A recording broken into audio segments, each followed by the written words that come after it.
this phone call one day from Julie Wilkinson, who was on my former team, and she explained this opportunity, and she's like, we want to tell your story, like your weight loss journey, your wellness journey. Like, we think the world needs to hear it or whatever. 8, 9, 10 months later, year later, I get that phone call and they're like, we want to share your story. By the way, the BBC is going to shoot this thing. I'm like, what?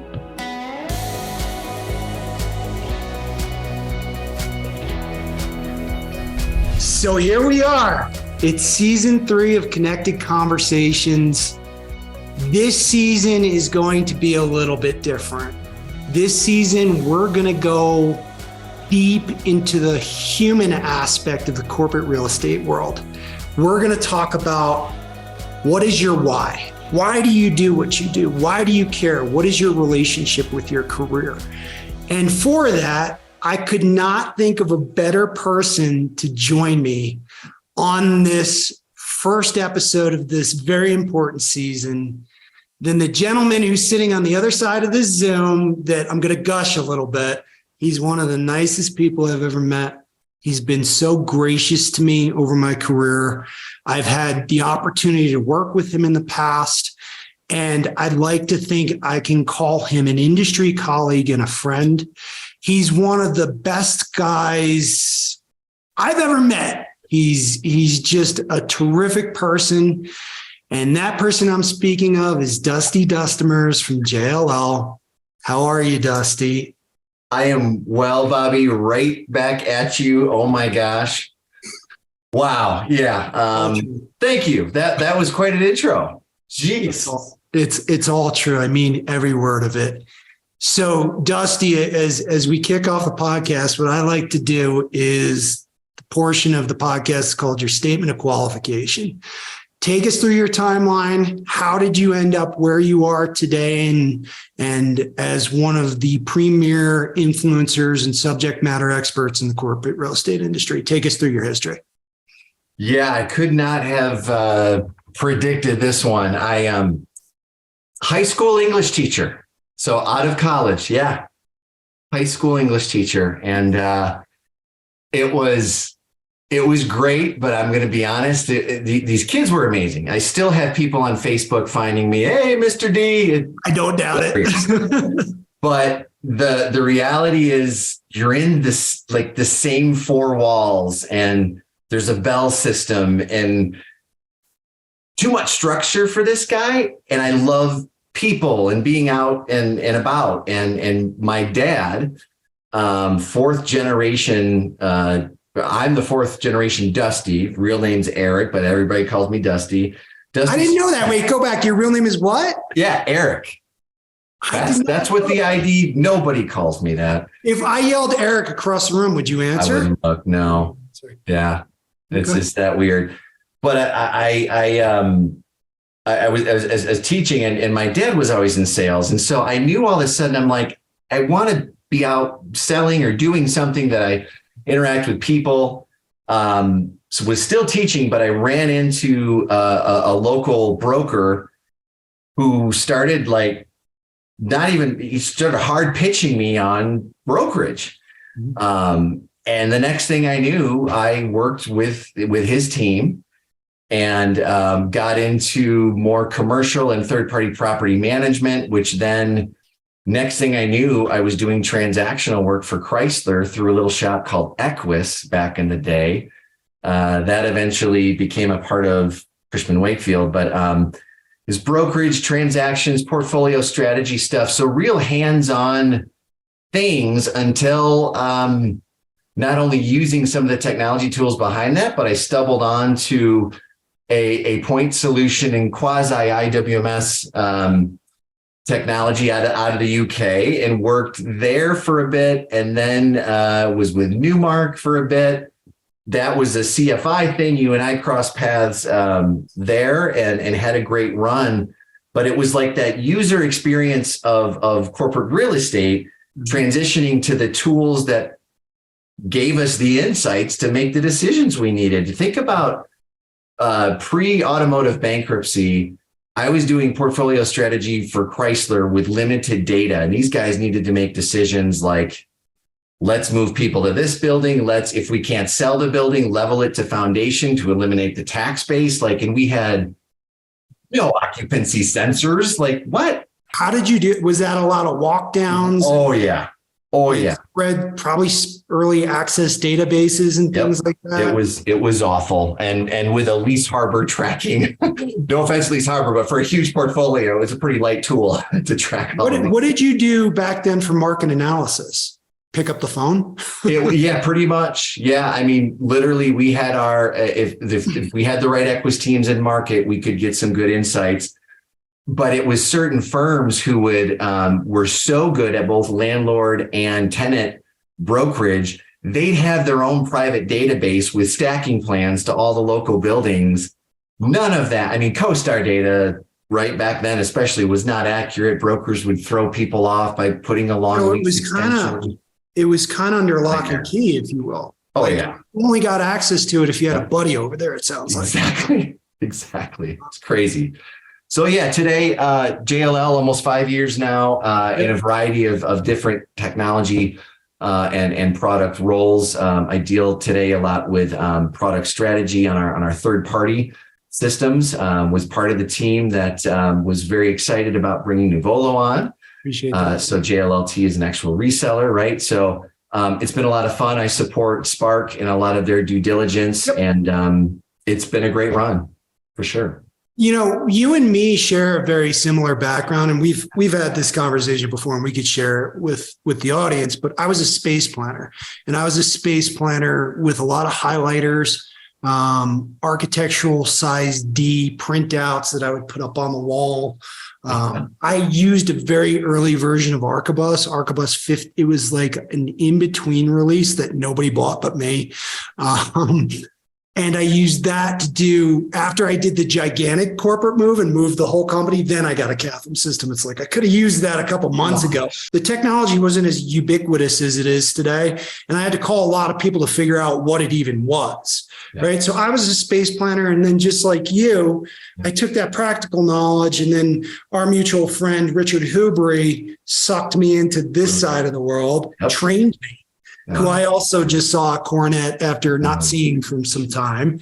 And I ended up on the consulting side of the world, and things he taught me years ago, I still do today. And I still hand down to the younger generation. But I think you can't answer the client questions until you have the consultative framework, right? I don't know what you need yet. I got a lot of more questions though. Yeah. And it just, to wear that hat and to be able to do that. And at CFI, right before Newmark bought us, my title at one point was project manager, business analyst. And it's like, nobody's a project manager. Now you're either project manager or business analyst, and you get paid a lot more than I was getting paid. That's for sure. So really having that practical experience was invaluable to even today. Like I'll plop down with a space planner and start talking about the credibility the credibility is just, it's huge, invaluable. So that's why I think me and you have really got on over the years, because we share such a similar background. And I think we share some of the same passions for the industry. So let's get into that, Dusty. Yeah. I really want to understand, and there's been some other really interesting things that have unfolded in your personal journey that we will get to a little bit later on. But first, I really want to know, if you started as an English teacher and then you moved over to the brokerage side, and then you moved into the technology side, why are you still here today? What is your why? Why do you still do this? And why? Why do you still have so much enthusiasm? Yeah. Why? So there's that small part of me, right? And you'll know what I mean by this. It's like, again, pre-bankruptcy, a lot of automotive brokerage stuff, right? So I wasn't making any money as a broker, but had I stuck it out, I should have stayed in brokerage. There's a lot of money there if you're good. That being said, I did fall in love with technology. I've always been a very digital person. I had Nintendo before anybody else, right? And we had the Atari systems and the Texas Instruments back in the day, right? I've always loved tech. And so the marriage of like the deal making and all the real estate stuff I was doing and the application of this software and these moves, adds, and changes and these stacking plans. And it was just, I honestly fell in love with it. I think the other side of me, as some have analyzed, is I am this, I guess I aim to please, right? And I love helping people. And your situation of the PDFs or the CAD drawings and spreadsheets. Mm-hmm. I started with Cube, and they had that nice little space management app. We sold a ton of that stuff. Yeah.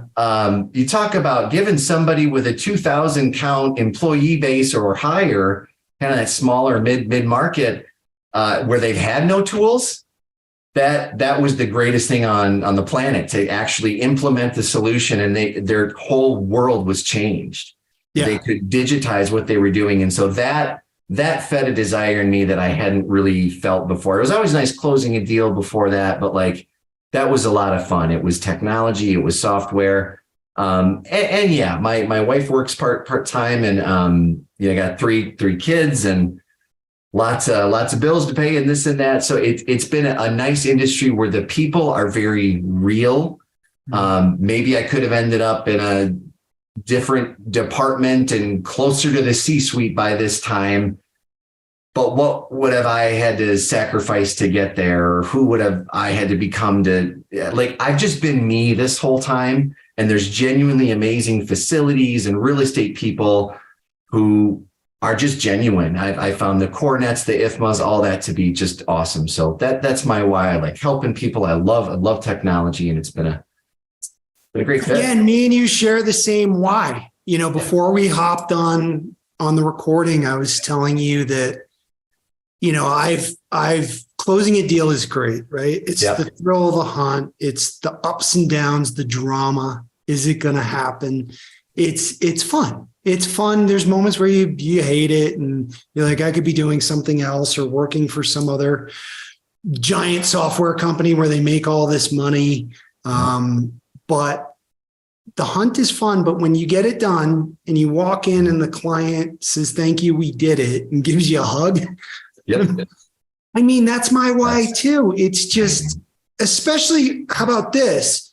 You've done it so many times, and I've the same way. You've done so many implementations. You've consulted on so many different things within JLL and over the years. Yeah. Doesn't it feel good to be that person people come to and say, hey, Dusty, what do we do here? Yeah. I had a very client-facing role, and when I started at JLL. In fact, if you're familiar with our digital advisory, our tech advisory group, and again, there's some changes to that, happening now. But Stefan Kloitra, who's at Google, hired me, and so we were the first advisory team. That was his brainchild to say, we want to earn client trust. We see a huge gap in corporate real estate where the clients have their head of lease admin or OP and this and that, but they don't really have a technologist on staff, and neither does the IT department really have any expertise in real estate. So advisory came in, and of course it worked out well when we had a direct technology that we could provide that client. But my role was to support the big corporate solutions accounts where JLL was already there. Yeah. And this was almost like a retention play to help the client choose technology, understand smart buildings or their entire ecosystem. And so we did a lot of, and still do a lot of guidance, advisory, and sometimes it leads to even though we have this solution, we don't have the one that you need. So call Bob over here and tell him Dusty sent you. And that's okay, because the client's going to be happy. They're going to get the solution that they need. Yeah. And back then, even when we worked together at CFI, the information was hard to come. You couldn't just Google a Arquebus price list, Google a Tririga price, run a comp for me. But you couldn't get to the information. You had to have somebody who was truly in the ecosystem to say, yeah, that product is kind of not evolving in that space. That product's too expensive. Yep. This one should be a fit. That one should be. The information wasn't readily available. Yes, you had the Gartner Magic Quadrant, but they all paid to be in the upper right-hand corner of the quadrant. Pay to play, I'm afraid so. So you needed a Dusty to come in and tell you, like you said. Well, and as you establish that client relationship too, like, there will be some off-the-shelf point solutions, maybe in our case, even a Spark investment that would fit that need. Yeah. Other times, when as an advisor, you understand that client and you see the massive internal processes, you know you're going to need an enterprise solution that's customizable, right? Mm-hmm. There's only a handful of IWMS that you can really dig in. Other times, again, a more point solution for that, limited configuration even will still do the job, but all that, you just have to know your stuff, right? And the clients can see it. So to this day, yes, I still get a couple calls from year one of advisory. Hey, I need to pick your brain on this. And from some Fortune 100 companies, which is just awesome. But doesn't that make you feel good? Oh, yeah. It's just like, I'm that guy. It's super cool. I love it. I mean, I even did it with you. You know, we had a desire to have a conversation with JLL. I was like, I know the guy to call. It was great, man. It just the timing on all that too. I just like, you know, whatever early indications or thoughts, like I was like, no, our consultants need to see, you know, it was awesome. It was great, man. But the point is, I always like to say, I'm the guy who knows a guy or gal. You know, I know somebody that I want to be that person who connects people. And that's kind of the point of the podcast. So you're the perfect person to kick off this season of the podcast. What I'm really trying to do is that human element, because I want to segue into a more personal topic. Recently, I went to Cornett, and my buddy, our mutual friend, Dan Hayes, came up to me. He's like, have you seen Dusty? And I was like, no, I will, I'm sure. Yeah. And he goes, just wait till you see him. Wait till you see him. And this gentleman walked up to me, and I did not recognize the person in front of me. And that person was you, Dusty. Talk to us about your personal journey of health and wellness over the last couple of years. I could almost reframe your earlier question and say almost, and this is not like all about JLL, but a portion is like, why JLL? Why within all this? Yeah, why I love my firm? Yeah. They set up a culture where I all of a sudden started to really feel I could make some changes in my life. There was a very wellness-focused, intentional select teams. And again, some start them out with a safety moment, others with a wellness moment. It's amazing. Long story short, I made some decisions in my life to exercise and eat more healthy.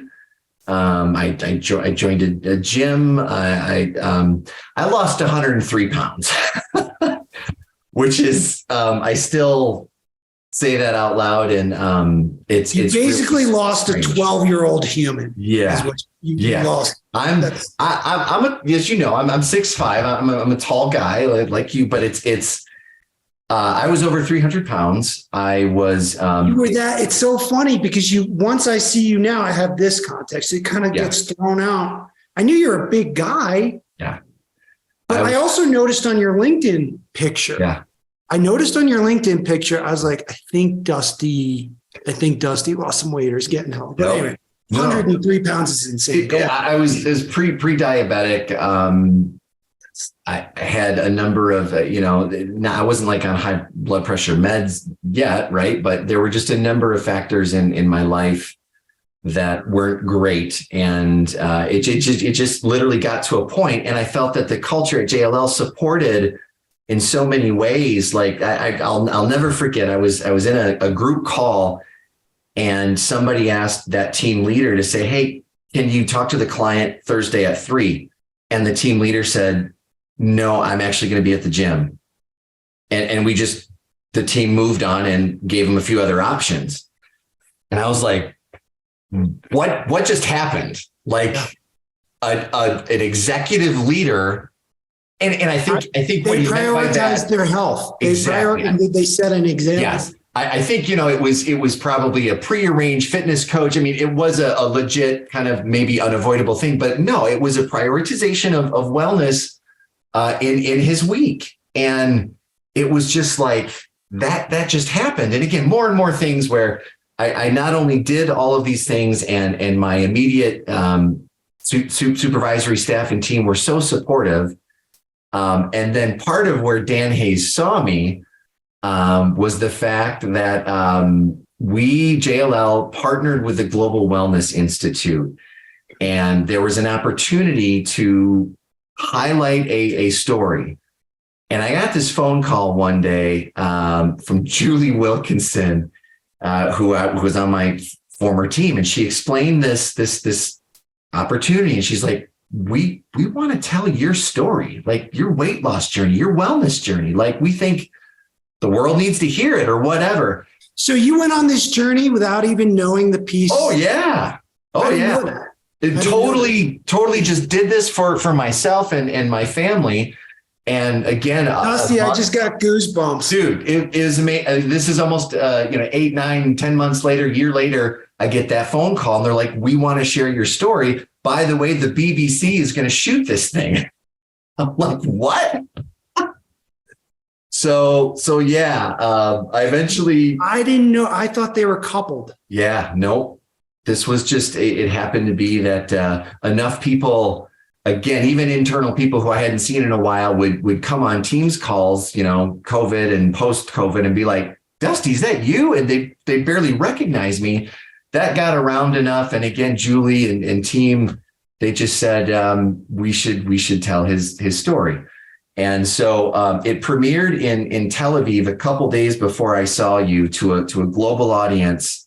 And again, the BBC filmed a number of global employees at partner organizations, but then the North American private screening premiere was Coronet Global last fall in Chicago. So Dan I think he was in the room, 300-400 people. Of, again, our earlier conversation, my friends and colleagues, right? I'm sitting by industry people like Ryan Anderson and I are practically arm in arm, right? Like this, I'm nervous because I'm going to be vulnerable on a big screen. And as you've seen we shot in Chicago. They came to my house in Holland, Michigan. They interviewed my kids, my wife. I mean, there's segments of that footage where my son, he's like, "Yeah, Dad would always play with us, but he'd make excuses. My knees would hurt or whatever." And now our healthier father is out there finding excuses to go outside and play basketball or whatever. So it's a pretty awesome thing. So now that we got to something I didn't realize, and we're going to post the link to the BBC piece when we post this podcast. We'll include that as well with this post. But my question to you is, since it had nothing to do with a piece of content or media, I know you're 100 pounds overweight, you're pre-diabetic. What was your why? Yeah. Why did you do it? I had read James Clear's Atomic Habits, and it's like, do you want to be a runner? Picture yourself as a runner and go out there and do it. Like, obviously be safe about it. But I had always perceived wellness as just something unachievable for me because I remember you saying that to me. You felt like that was for everybody else, not me. Yeah. And it literally, I finally made the decision after a number of seeds had been planted. Right. And I will, as I told you in Chicago, I'm not making this up. Like, I will never forget. I think we were probably in Southfield or maybe New York, but you were on one of your, I don't want to say wellness, tangents or whatever, but it was like, I could not wrap my head around a concept of like clean living and healthy eating and avoiding certain liquids or what, like just you had this approach. You were that positive, healthy person. You looked incredibly in shape and you loved to go work out and do all this stuff. And it just, I couldn't compute it. But it was other people. My chief growth officer is a runner. She talked about running all the time. Another person on our team moved to California just to be outdoors in a climate where he could do more outdoors fitness, and all that stuff just added up. And it was kind of like, why not? Right? Like, why not me? I can do this. My wife bought me these shoes. I took some steps. I joined a gym, and what's crazy is I lost like 80 pounds in like 8 or 9 months. Like Dusty, you just gave me goosebumps for the second time. Thank you for saying all that. And yes, I went on my own wellness path that I still continue on to this day. And how do you feel? I feel great, but I'll share with you, if we want to be a little bit vulnerable, I'm in the gym every day. Yeah. I'm in the gym or I'm doing something outside. I moved to Colorado to be outside, right? Yeah. Same as your call. I moved somewhere to be more active. I track my sleep. I track my recovery. We talked about all this. Totally. I track everything. I go to the orthopedic doctor yesterday with a shoulder pain, and I have, I'm almost at final stage osteoarthritis in my right shoulder, meaning I'm almost bone on bone. But my point is, and I've had other things happen to me in my life. I've had some wild things happen to me. If I did not have my health, I would not be here. Yeah. Legitimate. I've almost died a couple times in my life. But every time it happened, I was in a place where I was not overweight. My cardiovascular health was more than optimal, and I survived. And the shoulder thing is a bummer. It's going to change some things, but I have the rest of I was talking to somebody about, and they're like, at least you're not overweight. What if I'm 300 pounds and I can't do something? You're sitting on the sidelines when you're, again, no offense to overweight, but there's lots of reasons to that folks struggle with that, but it's really unfortunate now having been on both sides, right? Like it is absolutely something that, and to almost kind of tie this back to our daily world, right? Like post-COVID, the Teams and Zoom meetings, they've increased by 150 some percent, right? Like that's not sustainable unless you literally, I had somebody on my team who this was early on, he put a calendar invite in my schedule, Dusty, go for a walk. That helped as well. Like you have to get up. I've got a sit-stand desk. I've got, the kettlebell over here. I've got some different. I got them downstairs. You have some things where you can turn off the camera during a Teams call, right? You do some lifts, some swings and whatever. And that movement will keep you going. I bought a Peloton during the pandemic to add to my home gym. Nice. Oh, man. So, what I really, you gave me goosebumps, and the reason why you gave me goosebumps, and I want to go back to this because I went off as per usual on a tangent, is the symbolic gesture of your wife handing you a pair of running shoes. Again, I'm getting goosebumps. Say, Dusty, to me, that says, Dusty, we support you. We love you, and we want you to go do this for the greater good of our little family unit here. Is that fair? 100%. That support was there from day one, like you said, and on an ongoing basis. I show up a lot more, but me too. Daddy's at the gym, almost every day, and they're fine with that. I did a couple 5Ks. I eventually did a sprint triathlon about 8 months into this journey, and like they were right there at the finish line. So it's been awesome. And would you say to go on a journey like this, a support system is crucial? Oh, for sure. I'd say when I look at all of this, and I truly think if corporations don't figure out how to be a part of that support system, yes, family and this and that, but like it starts with time management. And given the demands of this virtual working, people need to figure it out, but companies need to be supportive. And so honestly, this sounds crazy. I have no direct affiliation. They're not a partner. Loom, one of my favorite apps, and I consider it a wellness app because I can relay information quickly, share my screen. I can ask for feedback. That just freed up me looking for the calendar time with my colleague or client and the 1 hour meeting. Like, listen to your Microsoft insights, book the focus time because you need heads down time anyway. But beyond that, it does give you a breather to maybe have lunch and look at how many people are in your meetings with you. Can you delegate to somebody on your team and get the cliff notes later? All of these things play into a better approach to like working because it's demanding. Dude, you just jogged a memory for me. And it goes back to the CFI days where I was going into the gym. There was a specific class at a specific time that I wanted to take. Yep. And I went in and we were having a weekly, you were probably on the weekly call, quite honestly. We were having a weekly call.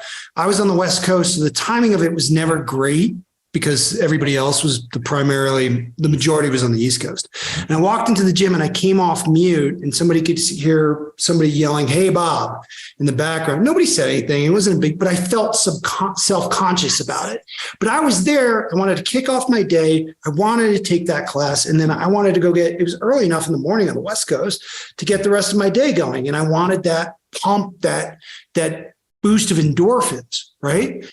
And I felt self-conscious about it. Now, if I want to step out and go to the gym and I pick up a phone call, and even if it's my CEO, I'd be like, "Hey, I'm at the gym right now." I'd be like, "Cool." I've had a long talk with my CEO about it. He's like, he was telling me about why he jogs and skates and still plays in adult hockey leagues. And now you're right. It's like if you shouldn't feel guilty about stepping out and going you have to, and thank the Lord, there has been somewhat of a culture shift on wellness as a result of COVID. That's a positive outcome where it has been reprioritized. JLL did a survey. It's moved from a priority of like number 5 to like number 2. Like employees actually care that wellness is supported because historically, you and I have probably been at this client, maybe even together. Metro Chicago will just say, you go into the headquarters, you see the most gorgeous fitness center, main floor, nobody's there. Because again, 5 years ago, 6, 7 years ago, to your point, employees would have felt guilty. The culture was, "Oh, you have time to go work out?" Yeah. I mean, people, if we don't get this right, like it's going to lead to more mental illness. And I've had colleagues have breakdowns and need time away and that's okay. But it's like, let's prevent that from ever happening. So now what you're drifting into, and is what I really lean into exercise for, is the mental health aspects of it. It's not just, hey, look at Dusty. He's lost 103 pounds. He looks great, which you do, but it also helps you get your head right. It's a disconnect. It's a way to, if you have anxiety, the first thing a counselor will tell you is start an exercise routine. Go to yoga, start walking, join a gym, join a group session. It's the drug I never knew. I mean, I don't mean that in a bad way, but you walk out of a workout, there's nothing like it. Nothing. That dopamine, those endorphins, the endorphins have to, nobody, I always say this to people who want to get going on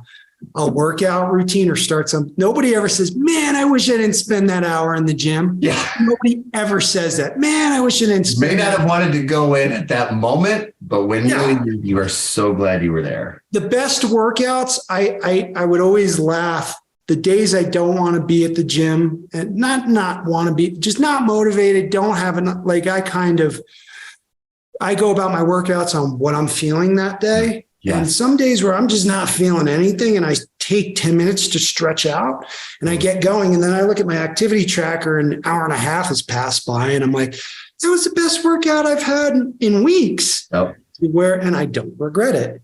Okay. Even just a walk. If there's a day where you're not lifting, I try to get in my steps, right? Like that's a big part of it. In fact, there's a window there in that whole journey. I probably technically overtrained, and like, yeah, but now I've found a better balance. I feel I'm eating a decent amount of calories where I was way too restrictive. You go, yes. I did it too. I did it too. All been way too restrictive. What is, as we start to wrap up here, what would you say JLL does outside of, partnering with the BBC and people setting examples? What does JLL specifically do to promote wellness within their employee community? Yeah, for sure. So we've got a wellness champion on staff in our HR department. That's the title? Yes. Yeah. What's their name? Let's plug their name. Shannon Cox. Yep. Amazing that there's a role Yeah. designated just as wellness champion. Super cool. I can't believe it. And we'll tag her in this podcast episode as well. Awesome.